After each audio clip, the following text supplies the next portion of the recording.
La cultura egipcia nos resulta familiar, estaba presente en nuestros libros de escuela y luego nos ha acompañado a lo largo de toda la vida, en artículos, en libros, en documentales, en películas, en la publicidad. Da la impresión de que no queda ningún misterio en Egipto. Y no es cierto, podrían llenarse volúmenes enteros con todas las preguntas que hay pendientes de respuesta, sobre todo en lo que se refiere a las primeras dinastías. Las primeras dinastías fueron pródigas en soluciones tecnológicas y científicas que hoy resultan impensables, inaceptables desde un punto de vista arqueológico.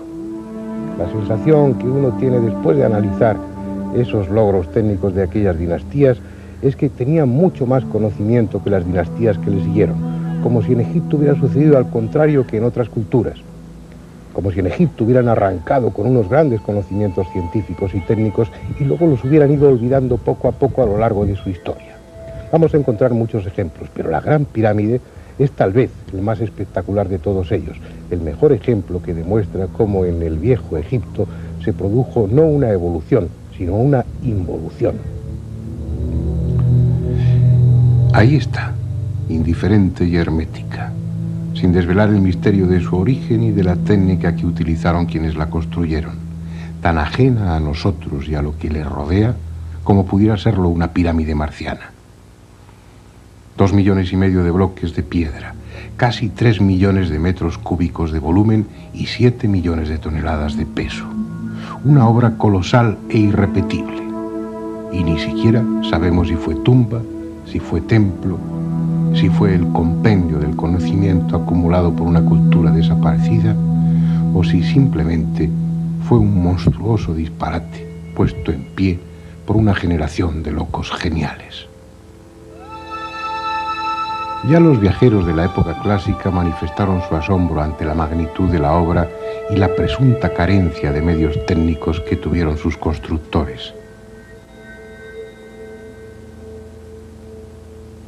La arqueología, que con frecuencia no tiene la menor idea de física, de matemáticas o de geometría, despachó el asunto a base de centenares de miles de obreros y décadas de trabajo, sierras de cobre y rampas de tierra.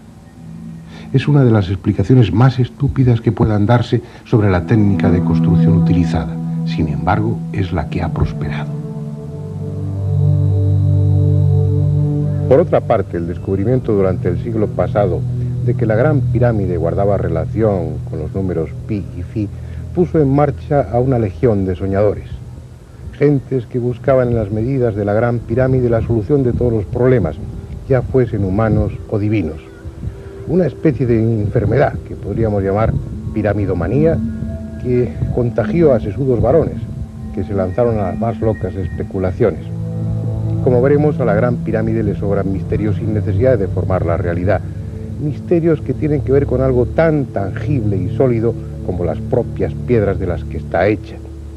Esos misterios guardan relación también con las medidas, pero medidas tomadas seriamente, rigurosamente, meticulosamente, algo que no se produjo hasta que no apareció en esta tierra un arqueólogo dispuesto a hacerlo concienzudamente.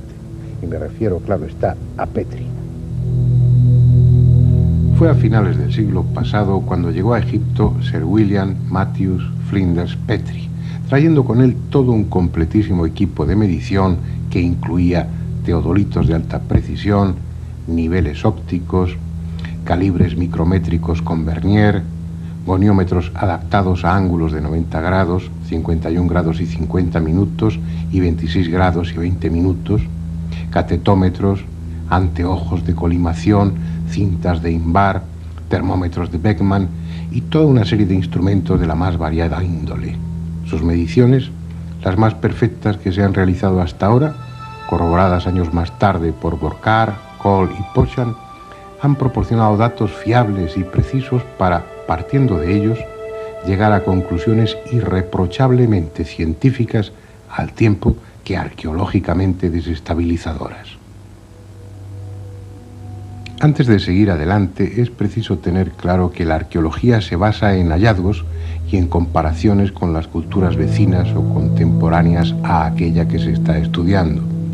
Por ejemplo, aunque Heródoto menciona que los antiguos griegos establecieron colonias en el delta del Nilo y el propio Petrie encontró una estatuilla que lo confirmaba, la arqueología negó que hubieran existido tales colonias griegas en Egipto hasta que en el curso de unas excavaciones se encontraron con las ruinas de una de ellas. Con ese mismo razonamiento, al no encontrar en excavaciones, inscripciones y textos egipcios datos de tipo científico o técnico, la arqueología da por supuesto que en el antiguo Egipto carecieron de la tecnología más elemental y vivieron en la más absoluta ignorancia científica. Y de acuerdo a los datos con los que cuenta la arqueología no les falta razón. La rueda comenzó a usarse en Egipto en la dinastía XII. La primera mira de observación y la primera plomada aparecieron al final de la dinastía XVIII. Los primeros textos astronómicos aparecieron en sarcófagos de la dinastía XI y además reflejan una astronomía muy elemental. El papiro Rin de la dinastía XIII tiene el nivel científico equivalente al segundo curso de enseñanza primaria. El vidrio aparece en la dinastía XIV y los primeros cuchillos de hierro son de la dinastía XXVI. Cuando aparecen en Egipto conocimientos matemáticos y astronómicos de un cierto nivel es en la época tolemaica, entre el año 300 y el año 32 a.C., es decir, ayer mismo.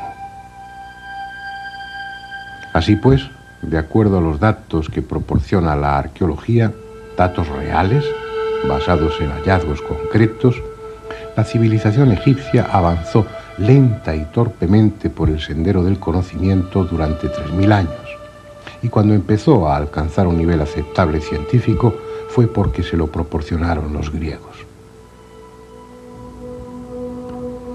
Bien, como veremos en este documental, esas realidades arqueológicas, indiscutibles y perfectamente fiables, están en oposición con otras realidades también evidentes, también absolutamente fiables, que demuestran que en las primeras dinastías se alcanzó un nivel técnico y científico muy superior al de las dinastías siguientes, en algunos aspectos superior incluso al que tenemos hoy en día. Dicho de otra manera, las evidencias arqueológicas dicen una cosa y las evidencias tecnológicas dicen otra muy distinta. En los relieves del Bercé, de la dinastía XII, hay una representación del traslado de una estatua de Yehutihotep de 60 toneladas. La llevan sobre un trineo y 172 personas intervienen en su arrastre. El método no puede ser más elemental. El único detalle técnico lo constituyen los que arrojan agua o aceite delante del trineo para disminuir la fricción y el calor. En el texto que acompaña al relieve no hay más que alabanzas al enorme esfuerzo y a la hazaña que supuso el traslado de esa estatua de 60 toneladas. A la vista de esta prueba arqueológica hay que deducir que mover 60 toneladas era para los egipcios un logro digno de figurar en la historia. Sin embargo, en multitud de ocasiones trasladaron a grandes distancias estatuas y obeliscos de 1000 y de 1200 toneladas sin darle importancia. En la antigua Tebas, en el patio de lo que fue el imponente Ramesseum, están los restos de una colosal estatua del gran Ramsés, que cuando estaba entera debió medir unos 18 metros de altura y pesar alrededor de 1000 toneladas. Un auténtico gigante junto a cuyos pies las personas resultan poco menos que insectos. Al igual que tantas otras masas gigantescas de piedra, recorrió un largo camino desde la cantera a su emplazamiento, aunque no sepamos explicarnos cómo. Este es el templo de Luxor. Ramsés II, como otros faraones, contribuyó a su grandiosidad. Entre otras cosas, instaló 2 enormes obeliscos de los que solo queda uno en su lugar. El otro fue llevado a la Plaza de la Concordia, en París. De acuerdo a los datos arqueológicos, este obelisco solo pudo trasladarse a base de brazos y de sudor, lo que quiere decir que hicieron falta unos 3000 hombres en terreno llano y 8 o 10.000 si hubo que superar alguna pendiente de un 30%. Y los trasladaron más grandes, sin que esas hazañas figurasen en relieve alguno. En el templo mortuorio de Micerino hay bloques de 200 toneladas, como los hay de 50 toneladas en el techo de la cámara del rey de la Gran Pirámide, y aunque el peso medio de los bloques de esta última sea solo de 2,5 toneladas, si se piensa que hay unos 2,5 millones de esos bloques, habrá que convenir en que se trata de demasiado esfuerzo. A Heródoto, que anduvo por aquí en el siglo V a.C., le dijeron que en la edificación de esas pirámides se habían utilizado máquinas, aunque ya nadie sabía de qué tipo. Pero como para la arqueología tales máquinas no existieron, puesto que no se han encontrado ninguna representación de ellas, la única conclusión es que las pirámides se levantaron por las bravas, arrastrando e izando piedras a base de músculos exclusivamente. Lo malo es que eso no fue posible. Vayamos con Manuel Delgado al interior de la pirámide de Kefren para ver un ejemplo de ello. Desde su entrada comienza un pasillo descendente que justamente en ese lugar se hace horizontal para más adelante acceder a la cámara del sarcófago. En ese punto, los arquitectos de la pirámide decidieron colocar una gran piedra que obstruyese el pasaje. Las teorías que esgrimen algunos investigadores para demostrar que por medio de rampas los antiguos egipcios lograban elevar grandes bloques a enormes alturas quedan entredicho cuando nos encontramos con problemas como este. Es una roca de granito de casi 3 toneladas de peso. La estudió Petri. Si los bloques eran elevados por rampas a base de fuerza muscular, ¿cómo pudo ser elevado este bloque a esta oquedad para que posteriormente bajara y ejecutara la función que le encomendaron sus constructores? Que sirviera de cierre, de tapón. En este pequeño espacio no caben más de 6 personas. Es por ello por lo que Petri dedujo que los antiguos egipcios debieron poseer máquinas, y máquinas muy eficientes.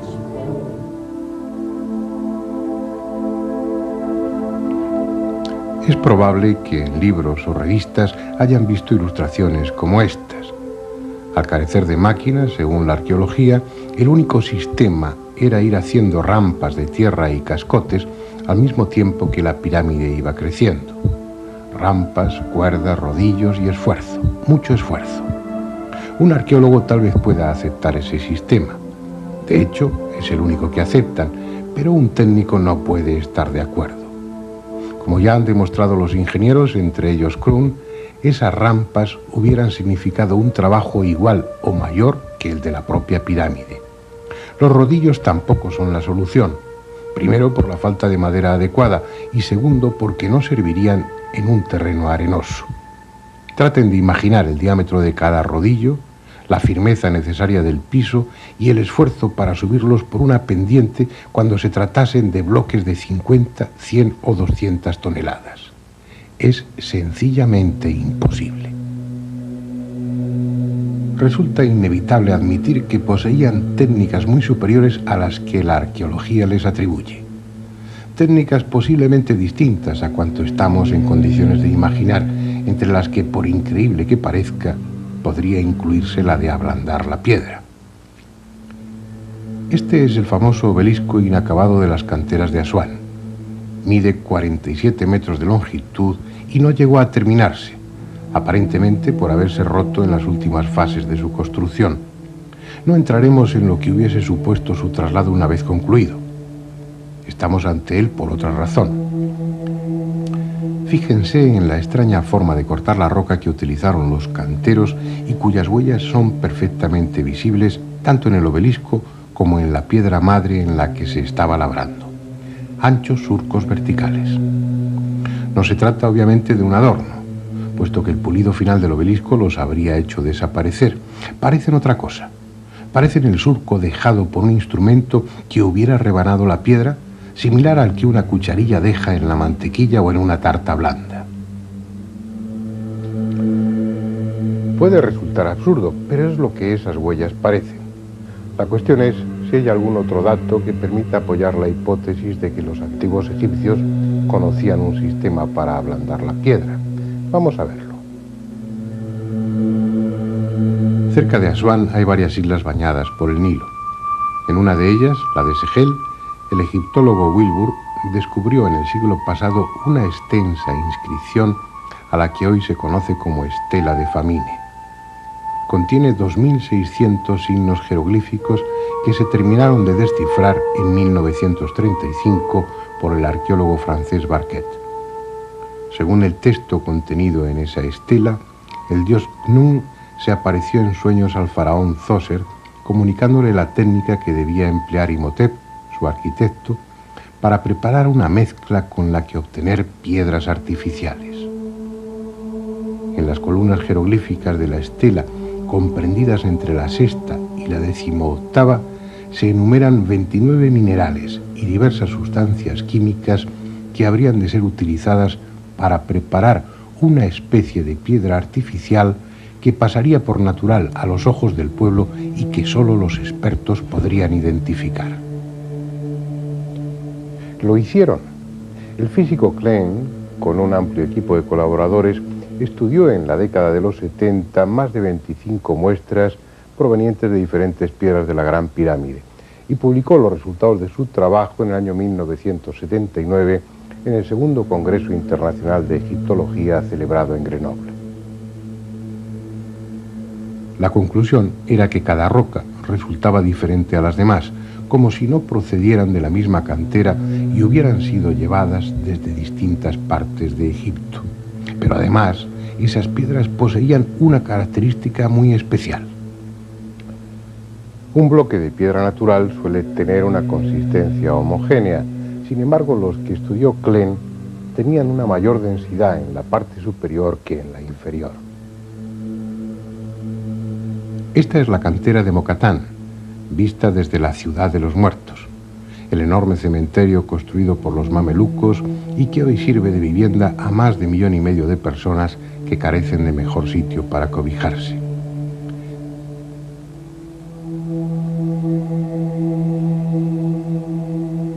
Esta otra es la cantera de Tura, de donde, según la arqueología, procedía la mayor parte de las piedras utilizadas en la construcción de la Gran Pirámide. Hoy es una cárcel. En ambas canteras, las rocas son de consistencia homogénea, a diferencia de las que forman el monumento y que, según el trabajo de Klein, tienen diferente densidad, como por otra parte evidencia el distinto desgaste que han sufrido por la erosión a lo largo de los siglos.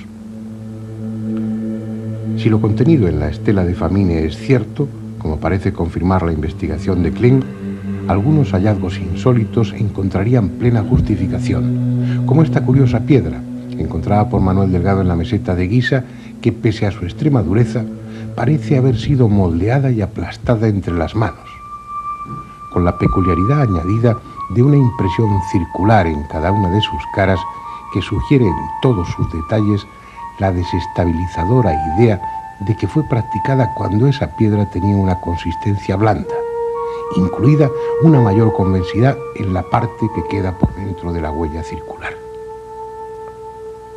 Pero hay más. El profesor Davidovich, químico del Instituto Geopolimérico de París, profesor de la Universidad de Toronto y director del Instituto de Ciencias Arqueológicas Aplicadas de la Universidad de Barry en Florida, ha proporcionado nuevas pruebas que apoyan tan fantástica hipótesis. En 1974 se hicieron mediciones con ondas de alta frecuencia en las pirámides. Científicos del Instituto de Investigaciones de Stanford y de la Universidad de Ain Sham de El Cairo pretendían encontrar cámaras ocultas mediante la propagación de ondas a través de bloques de piedra que supuestamente carecen de humedad. Pero el resultado fue otro. Las ondas, en lugar de atravesar las piedras de las pirámides, fueron absorbidas por ellas. ¿Por qué? Porque, en contra de lo que parecía lógico, las piedras de las pirámides contienen una enorme cantidad de agua. Un porcentaje de humedad no solo superior al de la piedra natural, sino además con una extraordinaria distribución, puesto que cada bloque de piedra tenía más humedad por una parte que por la otra, lo que confirmaba las diferencias de densidad observadas por Klein.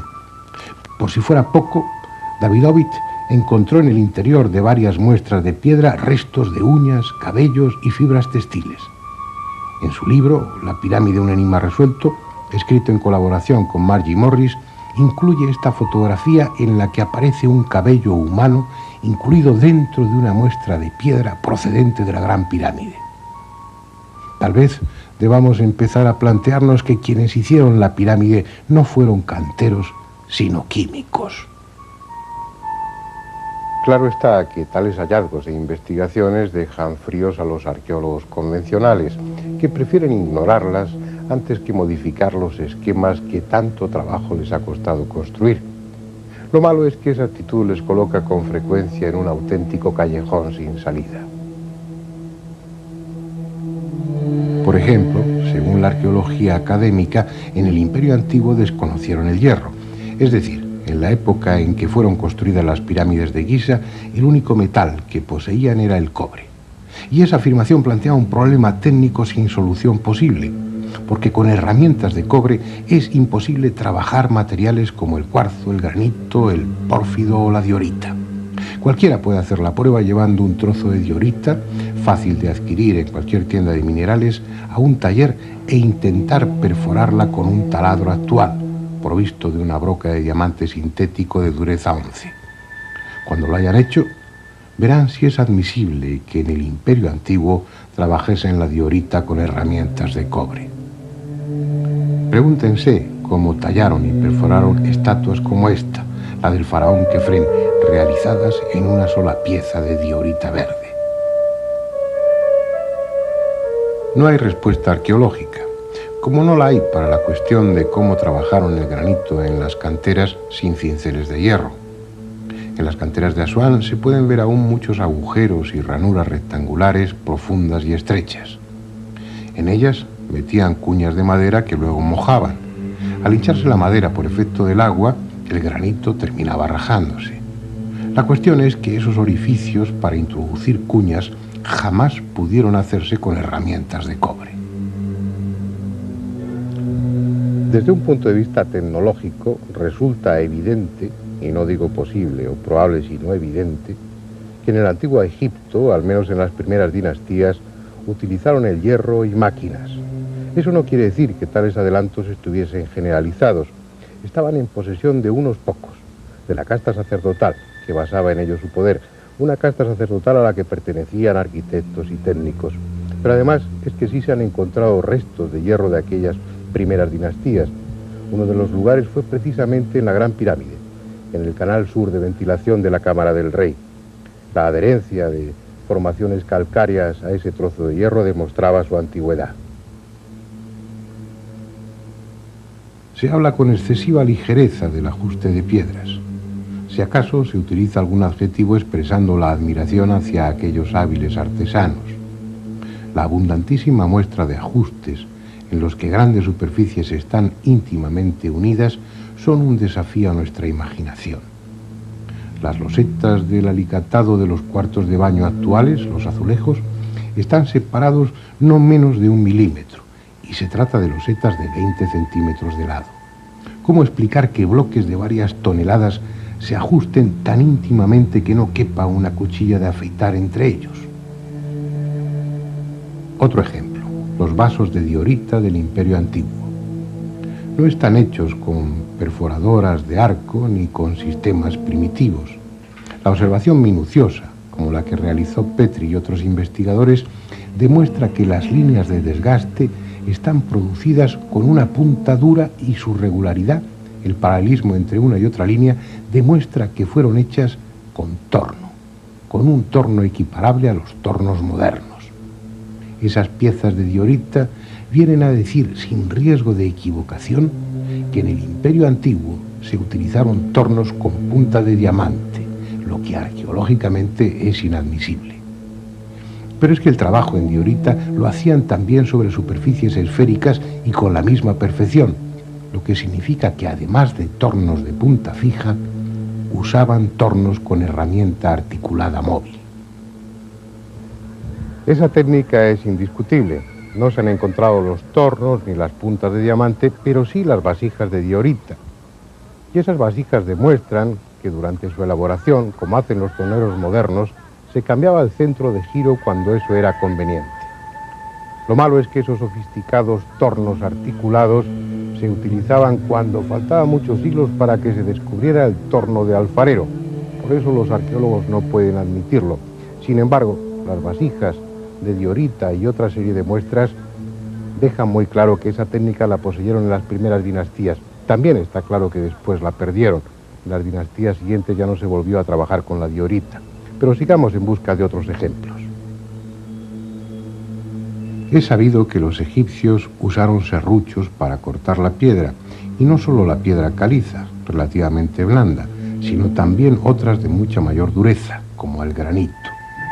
Se conocen ejemplares de serruchos egipcios de bronce con dientes de esmeril, y en los hipogeos de Tebas se han encontrado bloques de granito serrados. Pero estudiando las huellas dejadas en cada paso de sierra, se descubre que actuaban con una enorme presión, y que obviamente no pudieron ser de bronce y esmeril. Utilizaron sierras de puntas enormemente duras, y lo hicieron a mano, y con guía mecánica también. Este es el sarcófago de Diodefre, hijo o hermano de Keops. Está en el Museo del Cairo. El serrucho ha cortado ya 2/3 de la tapa. Se puede observar la superficie irregular que va dando forma al sarcófago. El plano de corte muestra desniveles del orden de 1 centímetro.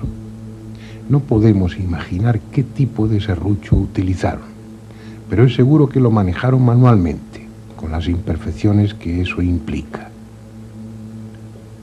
Veamos ahora otro sarcófago de piedra cortado también con serrucho. Se trata del que se encuentra en la cámara del rey de la Gran Pirámide. Es una obra maestra de serruchado, puesto que, aunque no ha recibido el pulido posterior, puede considerarse una pieza terminada por la regularidad de los cortes, ya que los desniveles de las superficies serradas son del orden de 1 milímetro. Esta es una cantera situada en Cerceda, en la madrileña Sierra del Guadarrama. Utiliza la tecnología más moderna para el corte de piedras. Su máquina más perfecta para serrar piedras de granito cuenta con una hoja circular de 2 metros de diámetro, con numerosos dientes de vidia, o carburo de tungsteno.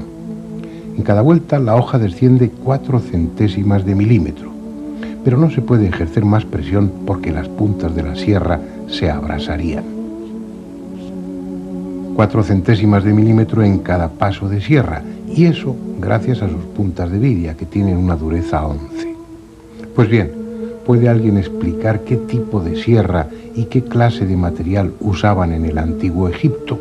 Porque en cada paso de sierra avanzaban casi 2,5 milímetros, 60 veces más que nuestras modernas sierras. No poseemos ningún material natural o artificial que soporte ese tipo de presiones. Y no es algo excepcional en aquella cultura, lo hacían también con taladros cilíndricos. Taladros que dejaban un tarugo central de hasta 15 centímetros de diámetro. En los taladros modernos, el cilindro es de acero con puntas de vidia. La presión a la que trabajan debe regularse cuidadosamente mediante control manométrico.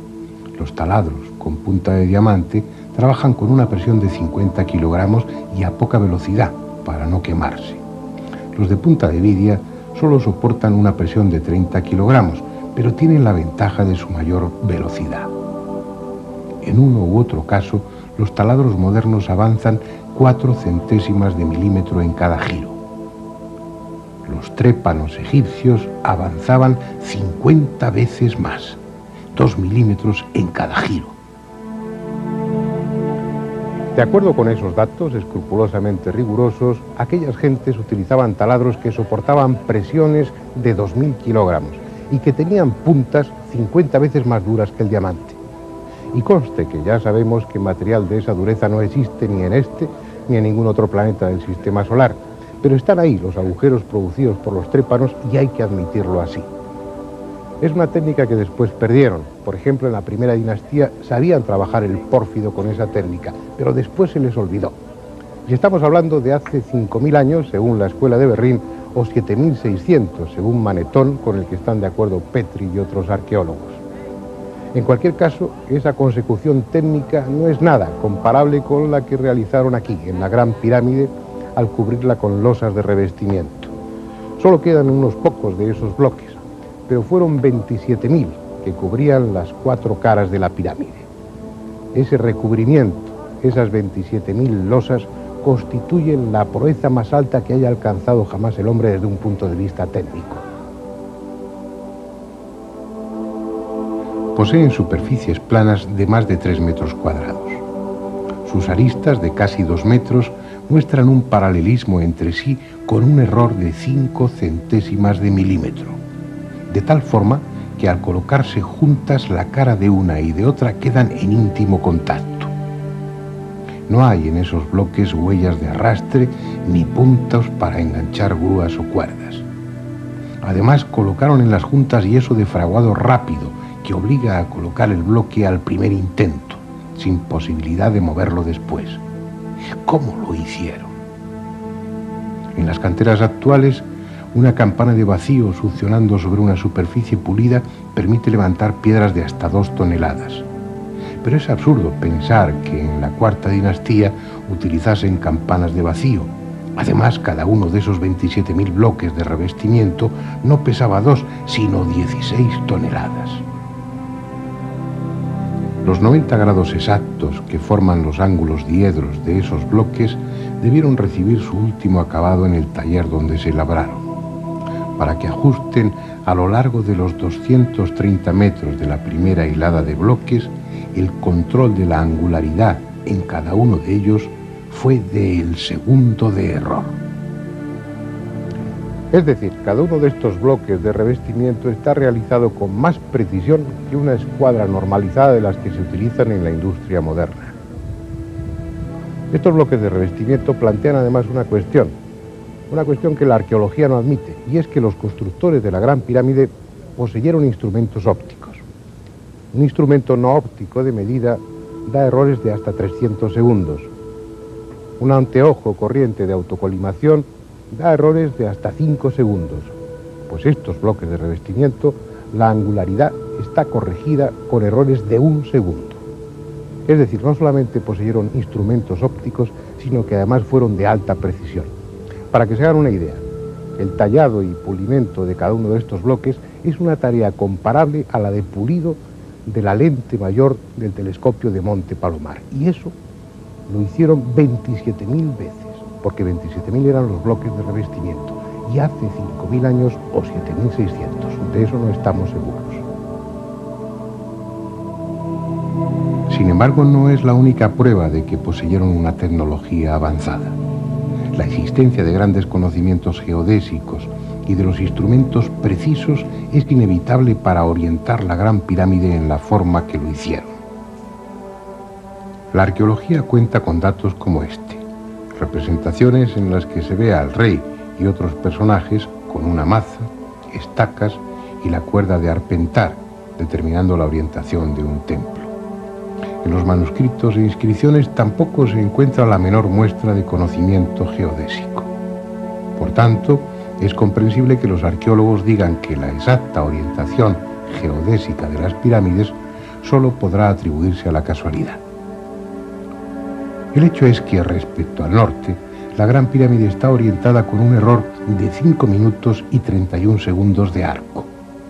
Y al decir error, debe entenderse que nuestras modernas normas de precisión dan por buenas medidas con errores mucho mayores.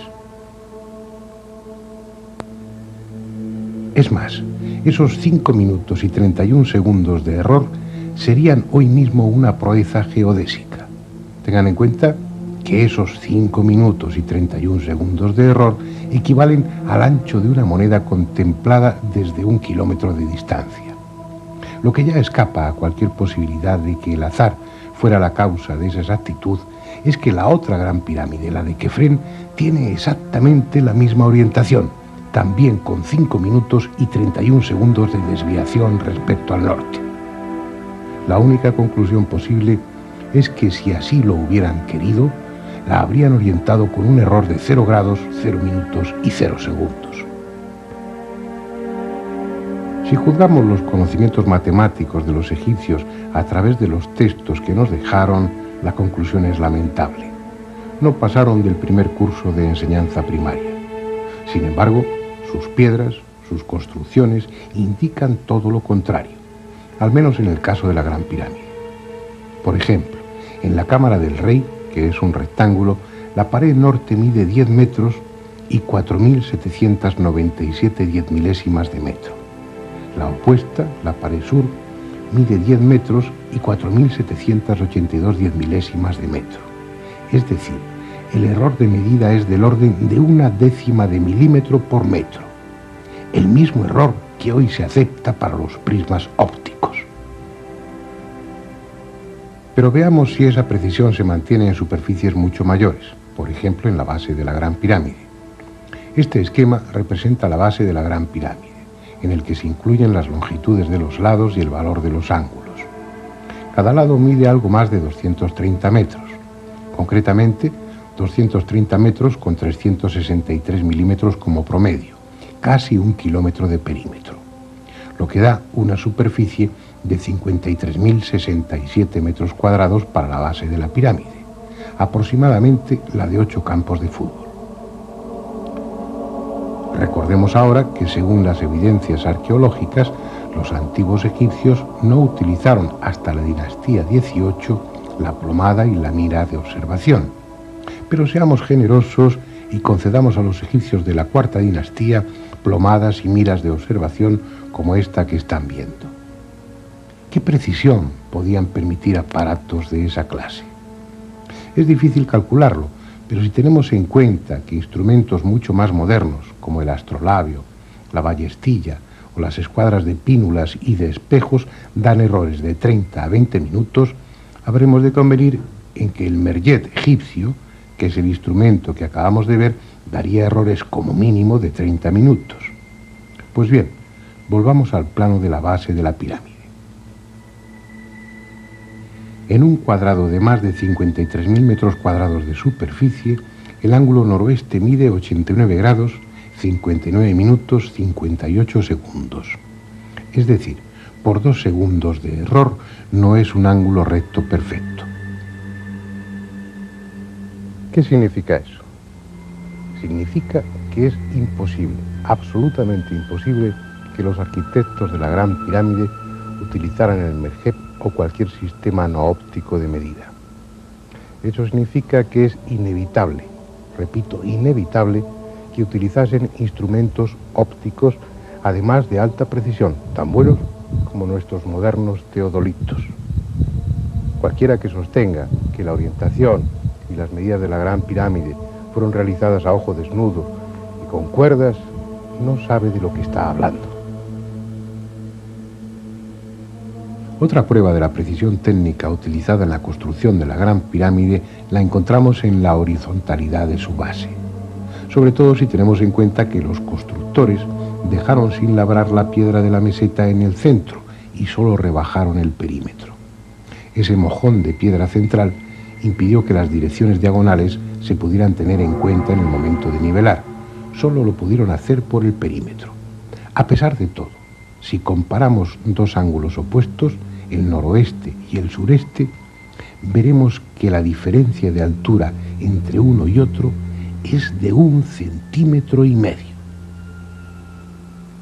Esa diferencia de altura representa un error de 4 centésimas de milímetro por metro, lo que concuerda con la rigurosa exactitud presente en todas las medidas a las que nos hemos referido. La única conclusión posible es que el nivel científico y técnico de quienes construyeron la Gran Pirámide era muy superior al de las siguientes dinastías. Este edificio singular responde a un plan único mantenido fielmente desde el primer golpe de pico hasta la colocación de la última losa de revestimiento. No es una afirmación gratuita. En septiembre de 1935 tuvo lugar un descubrimiento que demostraba cómo la Gran Pirámide respondía a un plan definido y único desde que fue trazada sobre el tablero de dibujo. Ya Petrie, el sagaz mensurador de la Gran Pirámide, había observado que la cara sur de la construcción no era lisa, sino que estaba constituida por 2 planos que formaban entre sí un ángulo de 27 minutos de arco. Él lo atribuyó a que por alguna razón técnica la capa de revestimiento del centro de la cara era más gruesa.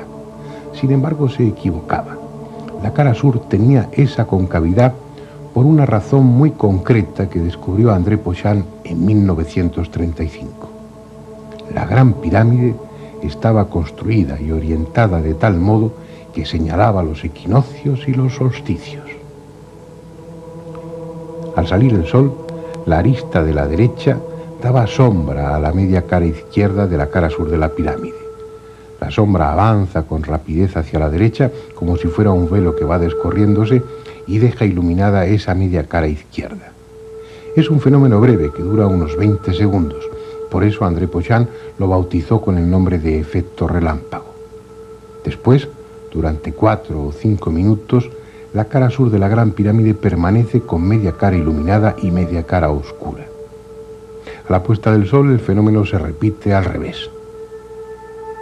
A simple vista y sin coincidir con la fecha adecuada es difícil observar esa concavidad de la cara de la pirámide, pero cuando existían las losas de revestimiento, pulidas a espejo y pintadas de color rojo, debió ser un espectáculo impresionante. Hoy las piedras son grises, están desnudas y las caras de la pirámide son desiguales y rugosas. Solo la distancia puede permitir la ilusión de que son lisas. Sin embargo, André Pochant consiguió fotografiar ese efecto el 21 de marzo, fecha del equinoccio de 1934, al atardecer. En esta secuencia se ve cómo la parte izquierda de la cara sur termina por quedar en sombra, en tanto que la mitad derecha permanece iluminada. En esta otra fotografía de la misma época, tomada exactamente a las 6 de la tarde desde un avión de la Royal Air Force, puede verse aún más claramente el efecto. En primer término, la pirámide de Khéfren, con su pared sur lisa, y en segundo término, la Gran Pirámide, con su cara sur mitad en sombra y mitad iluminada. Después, Pochant pudo comprobar que la cara norte también estaba dispuesta de la misma forma y el efecto luminoso era igualmente visible. De hecho, esa concavidad está en todas las caras, y aunque apenas perceptible a ojo desnudo y fuera de los equinoccios y solsticios, la Gran Pirámide no tiene 4 caras, sino 8. Esa concavidad explica también una peculiaridad de la Gran Pirámide que hasta ahora no estaba justificada. Si se fijan, la entrada de la pirámide no está centrada, no coincide con el apotema de la cara norte. Está a unos 17 metros de altura y teóricamente deberá coincidir con el eje de la pirámide. Sin embargo, está 7 metros y 29 centímetros desplazada hacia el este. El argumento empleado por la mayoría de los autores es que ese desplazamiento no tenía otro objeto que desorientar a los posibles saqueadores. Pero si tenemos en cuenta que la pirámide estaba cubierta de bloques de revestimiento que ocultaban la existencia de entrada alguna, sobraba tal precaución. Pochant sugiere que, dada la concavidad de la cara, si la entrada coincidiera con el ángulo que forman las dos medias caras, las filtraciones en épocas de lluvias acabarían por inundar el canal descendente y la cámara del caos, puesto que el agua tendería lógicamente a discurrir por el centro de la cara como si fuera un canalón. ¿Por qué ese esfuerzo? ¿Por qué no haber hecho las caras de la pirámide lisas sin más? Estamos en una civilización solar, como lo fueron la mayoría de las civilizaciones antiguas, y sigue siéndolo la nuestra.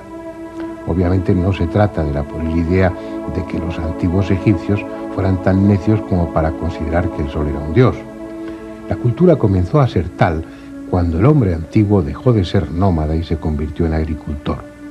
Eso le permitió establecerse, asegurar su sustento y tener tiempo para desarrollarse intelectual y artísticamente.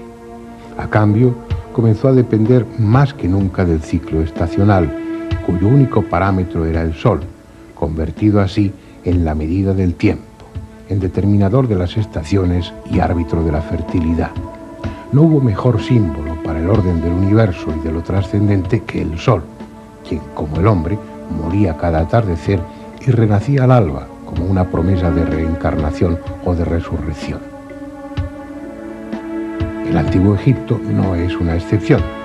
Su empeño por señalar equinoccios y solsticios fue común a todos los pueblos importantes del pasado, que también levantaron monumentos en los que esos días cruciales del año eran registrados con efectos de luz y sombra.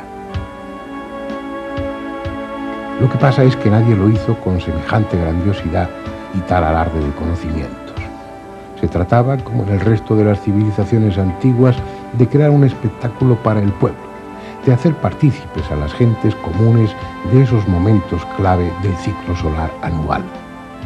Pero no hacía ninguna falta, fuera de lo ceremonial, porque a los sacerdotes egipcios, como a nosotros, les bastaba mirar el calendario para saber cuándo era un solsticio o un equinoccio. De hecho, medían el tiempo mejor que nosotros. Entre los muchos errores respecto al antiguo Egipto que figuran en los libros de escuela y también en los de divulgación, y lo que es peor en algunos libros de arqueología, hay uno que más que error es una especie de monumento a lo absurdo. Se dice en esos textos que los antiguos egipcios determinaron la duración del año sin otro elemento de medida que las crecidas periódicas anuales del Nilo. Al querer negarles el conocimiento de la astronomía, se les está dando una antigüedad impensable, porque si los egipcios determinaron que la duración del año es de 365 días y 2.425 10 milésimas, como así lo hicieron, si lo consiguieron basándose nada más en las crecidas periódicas del Nilo, para obtener esa media necesitaron millones de años de observación, lo cual es impensable. Aunque a los historiadores les cueste admitirlo, los antiguos egipcios solucionaron el tema de la medida del tiempo con mucho más sentido común que el que refleja nuestro calendario gregoriano. Ellos tenían dos calendarios, uno cronológico de 365 días, constituido por 12 meses de 30 días y 5 días epagómenos, y otro calendario trópico o estacional, de duración variable. El calendario cronológico estaba basado en la estrella de Sirio, concretamente en el orto helíaco de Sirio, es decir, en la aparición simultánea en el horizonte de la estrella Sirio y del primer rayo de sol. El fenómeno se producía durante 4 años seguidos, pero al quinto tenía lugar un día más tarde. Es decir, cada 4 años los egipcios veían cómo su calendario se iniciaba con un día de retraso, igual que nos sucede a nosotros con los años bisiestos. Para que el orto helíaco de Sirio volviera a coincidir con el primer día del año, es preciso que pasaran 1460 años. Ese periodo tenía una gran importancia para la cronología egipcia. Era un ciclo completo, un periodo zótico. Y con él además se plantea una cuestión muy interesante. Según la arqueología convencional, la historia de Egipto, es decir, la primera dinastía, no se remonta más allá del año 2780 a.C. Algunos admiten que puede ser más antigua, hasta el año 4242 a.C. Pero si para ellos el ciclo zodiaco de 1460 años era cronológicamente fundamental ya desde las primeras dinastías, ¿cuánto tiempo de observación fue preciso para que los astrónomos egipcios se dieran cuenta de la duración exacta de ese ciclo? 3 periodos de 1460 años, 4, 5, aún admitiendo la posibilidad de que con 3 de esos periodos se convencieran de su exacta duración y lo incorporaran como un ciclo cronológico fijo a su calendario, habría que retrasar la historia de Egipto no menos de 4380 años. Sin duda alguna, los calendarios egipcios son predinásticos. Con ellos se penetra en una etapa desconocida de Egipto de la que solo existen referencias y tan desestabilizadoras desde un punto de vista histórico que produce escalofríos admitirlas. Según Manetón, el sacerdote historiador egipcio de la época de Ptolomeo II, allá por el año 271 a.C., que escribió una epopeya, una historia en griego llamada Egiptiaca, se habían producido 31 dinastías hasta ese momento histórico, pero Manetón también dice en su libro que antes de Menes, el primer faraón de la primera dinastía, el que unificó el Alto y el Bajo Egipto, antes de él habían existido ya otras dinastías. La primera de todas fue la dinastía de los dioses, que duró 13.900 años. Después la dinastía de los semidioses, que duró 1255 años. A esta le siguió el primer linaje de reyes, que duró 1817 años y durante el cual se produjo el hundimiento de la Atlántida. Luego hubo otros 30 reyes que gobernaron Egipto durante 1790 años. A estos le siguieron los 10 reyes de Tis, que reinaron a lo largo de 350 años. Y por último, una extraña dinastía, a la que Manetón denomina los espíritus de la muerte y que reinó durante 5.813 años. En total, antes de la primera dinastía histórica, habían transcurrido 24.925 años de oscura y legendaria historia.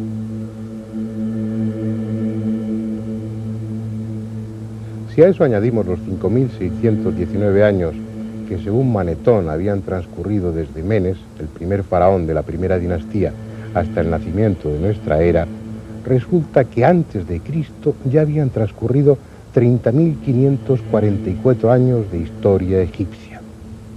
Sin duda es una cifra demasiado espectacular, pero nadie mejor que Manetón para conocer la historia de su pueblo, puesto que él era sacerdote del templo de Amón en Heliópolis y tenía a su alcance los archivos secretos. Además, si los historiadores le dan crédito en cuanto a la cronología de las dinastías egipcias, ¿por qué no darle crédito también en lo que se refiere a la época predinástica? Posiblemente se haya exagerado y se pueda dividir por 10 esa cifra. Entonces la historia de Egipto habría comenzado hace 10 o 12.000 años, lo que parece más razonable. Lo que no es razonable en modo alguno es que aquí, en esta tierra, de repente, como surgida de la nada, apareciera una cultura perfectamente desarrollada. Fue necesario un largo periodo de tiempo para que la Gran Pirámide fuese gestada. En ella hay implícitos tales conocimientos científicos y técnicos que es imposible que quienes la diseñaron y construyeron estuviesen 100 años antes en plena edad de piedra. Detrás de esta colosal montaña artificial, detrás de su orientación, de sus medidas y de su impecable realización, no hay siglos, sino milenios de historia. No pudo ser de otra manera.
sierras de cobre y rampas de tierra.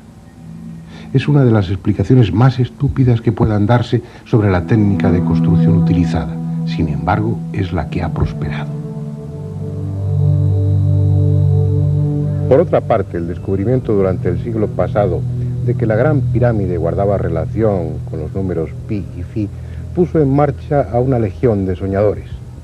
Gentes que buscaban en las medidas de la Gran Pirámide la solución de todos los problemas, ya fuesen humanos o divinos. Una especie de enfermedad que podríamos llamar piramidomanía, que contagió a sesudos varones, que se lanzaron a las más locas especulaciones. Como veremos, a la Gran Pirámide le sobran misterios sin necesidad de deformar la realidad, misterios que tienen que ver con algo tan tangible y sólido como las propias piedras de las que está hecha. Esos misterios guardan relación también con las medidas, pero medidas tomadas seriamente, rigurosamente, meticulosamente, algo que no se produjo hasta que no apareció en esta tierra un arqueólogo dispuesto a hacerlo concienzudamente. Y me refiero, claro está, a Petrie.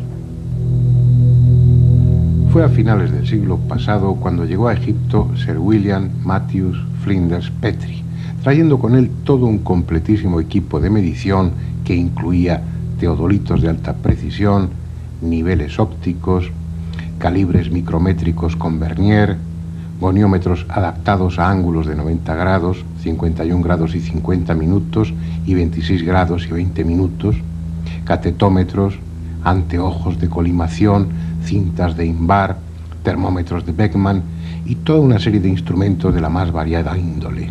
Sus mediciones, las más perfectas que se han realizado hasta ahora, corroboradas años más tarde por Burckhardt, Cole y Pochan, han proporcionado datos fiables y precisos para, partiendo de ellos, llegar a conclusiones irreprochablemente científicas al tiempo que arqueológicamente desestabilizadoras. Antes de seguir adelante, es preciso tener claro que la arqueología se basa en hallazgos y en comparaciones con las culturas vecinas o contemporáneas a aquella que se está estudiando. Por ejemplo, aunque Heródoto menciona que los antiguos griegos establecieron colonias en el delta del Nilo y el propio Petrie encontró una estatuilla que lo confirmaba, la arqueología negó que hubieran existido tales colonias griegas en Egipto hasta que en el curso de unas excavaciones se encontraron con las ruinas de una de ellas. Con ese mismo razonamiento, al no encontrar en excavaciones, inscripciones y textos egipcios datos de tipo científico o técnico, la arqueología da por supuesto que en el antiguo Egipto carecieron de la tecnología más elemental y vivieron en la más absoluta ignorancia científica. Y de acuerdo a los datos con los que cuenta la arqueología no les falta razón. La rueda comenzó a usarse en Egipto en la dinastía XII. La primera mira de observación y la primera plomada aparecieron al final de la dinastía XVIII. Los primeros textos astronómicos aparecieron en sarcófagos de la dinastía XI y además reflejan una astronomía muy elemental. El papiro Ring de la dinastía XIII tiene el nivel científico equivalente al segundo curso de enseñanza primaria. El vidrio aparece en la dinastía XIV y los... Ahí está, indiferente y hermética, sin desvelar el misterio de su origen y de la técnica que utilizaron quienes la construyeron, tan ajena a nosotros y a lo que le rodea como pudiera serlo una pirámide marciana. 2,5 millones de bloques de piedra, casi 3 millones de metros cúbicos de volumen y 7 millones de toneladas de peso. Una obra colosal e irrepetible. Y ni siquiera sabemos si fue tumba, si fue templo, si fue el compendio del conocimiento acumulado por una cultura desaparecida, o si simplemente fue un monstruoso disparate puesto en pie por una generación de locos geniales. Ya los viajeros de la época clásica manifestaron su asombro ante la magnitud de la obra y la presunta carencia de medios técnicos que tuvieron sus constructores. La arqueología, que con frecuencia no tiene la menor idea de física, de matemáticas o de geometría, despachó el asunto a base de centenares de miles de obreros y décadas de trabajo. La cultura egipcia nos resulta familiar.